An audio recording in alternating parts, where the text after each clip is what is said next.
तो गम किस बात का है, और तालियां बजाते रहो जिनके हाथों में दम है। हम अपनी जान के दुश्मन को अपनी जान कहते हैं, हम अपनी जान के दुश्मन को अपनी जान कहते हैं। मोहब्बत की इसी मिट्टी को हिंदुस्तान कहते हैं, मोहब्बत की इसी मिट्टी को हिंदुस्तान कहते हैं। जो आंखों में सुनाई दे उसे कहते हैं खामोशी, जो दुनिया में सुनाई दे उसे कहते हैं खामोशी, और जो आंखों में दिखाई दे उसे तूफान कहते हैं, उसे तूफान कहते हैं। मानी कहती थी जो ये दीवार का सुराग है, चाइना अमेरिका पाकिस्तान, जो ये दीवार का सुराग है, चाइना अमेरिका पाकिस्तान, हम ये साजिशों का हिस्सा है, लेकिन हम इसे अपने घर का रोशनदान कहते हैं, रोशनदान कहते हैं। मेरे साथियों, आजादी समझ सकता है जो कभी गुलामी की हो। हम तो बहुत सौभाग्यशाली है कि हम स्वतंत्र भारत में आजाद हुए।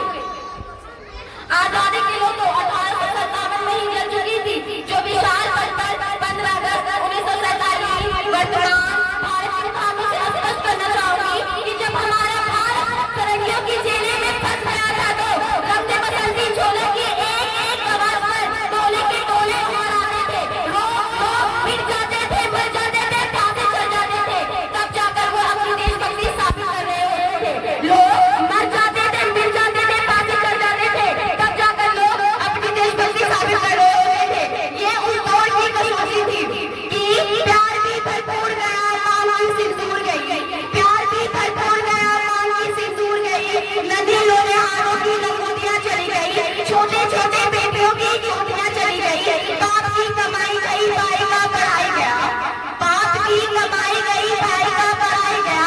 एक ऐसा विस्फोट हुआ, पता ही नहीं चला, पूरे जिस्म की बोटियां चली गई, पूरे जिस्म की बोटियां चली गई। और आपके लिए तो सिर्फ एक आदमी मरा है साहब, केवल आपके लिए तो सिर्फ एक आदमी मरा है साहब। मेरे घर की रोटियां चली गई, मेरे घर की रोटियां चली गई। इस तरह पूरा परिवार देशभक्ति साबित कर रहा होता था। इतना होने के बावजूद भी एक माँ अपनी बेटी को खत लिखती है कि अम्मा ने खत लिखा है बड़ाई चाव से, अम्मा ने खत लिखा है बड़ाई चाव से, बेटा एक इंच भी पीछे ना हटना, बेटा एक इंच भी पीछे ना हटना, ताकि तू इंच इंच ही क्यों ना कर जाना, ताकि तू इंच इंच ही क्यों ना कर जाना। इस तरह पूरा परिवार, पूरा समाज देशभक्ति साबित कर रहा होता था। मैं ये नहीं मानती कि साल में 2 मरतबा हाथों में तिरंगा ले लेना या वंदे मातरम के जोरों शोरों से नारे लगाना देशभक्ति है।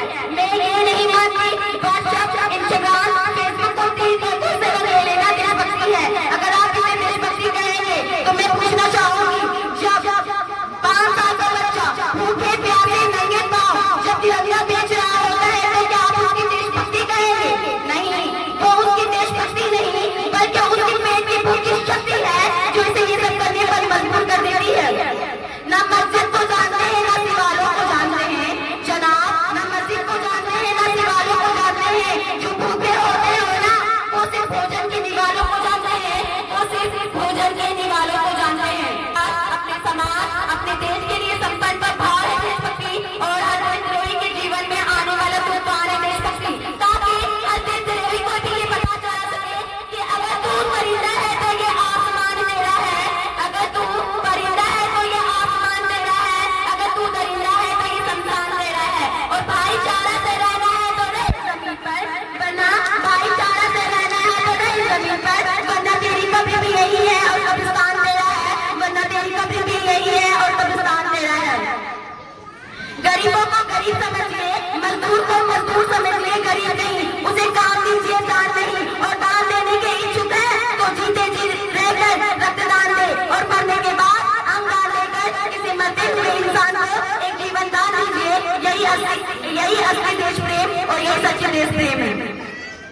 माननीय मुख्य अतिथि, आज के युवाएं जिनके कंधे पर भी आशाएं की जोड़ कर रखे, वो युवा आज 4 बाई 4 इंच की छोटी सी स्क्रीन पर अपने कोमल उंगलियों को घर्षण मारते हुए ऑनलाइन भावनाओं के साथ खेल रहे हैं।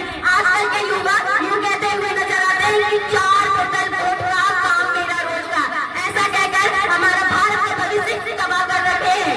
आज हम ऐसे समाज में जी रहे हैं जहाँ लड़कों को अधिक सम्मान दिया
इंसान की जरूरत है।